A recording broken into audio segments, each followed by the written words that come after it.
Nous partons à Marseille. Olivier Biscay, qui est directeur de la rédaction de La Provence, partenaire de cette émission, a une question à vous poser depuis Marseille. Olivier. Monsieur le ministre, bonjour. Croyez-vous que la paix reviendra au Liban, comme l'affirme, comme l'espère le chef de la FINUL, Haroldo Lazaro? Bonjour et merci pour votre question. D'abord, il y a 4 mois encore, le Liban était plongé dans une guerre qui le menaçait d'effondrement.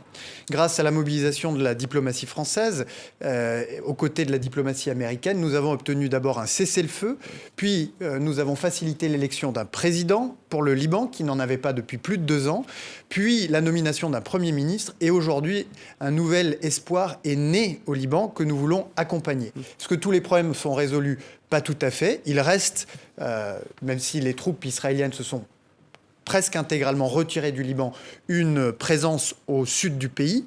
Le travail de désarmement du sud du Liban, en particulier du Hezbollah, n'est pas tout à fait terminé. Mais par rapport à la situation qu'on connaissait il y a 4 mois, bien évidemment, c'est un pays totalement différent que nous avons réussi à faire émerger. Une de La Provence d'abord, puisque Olivier Biscay était à Marseille, notre partenaire. On la voit derrière vous, c'est une locale bien sûr.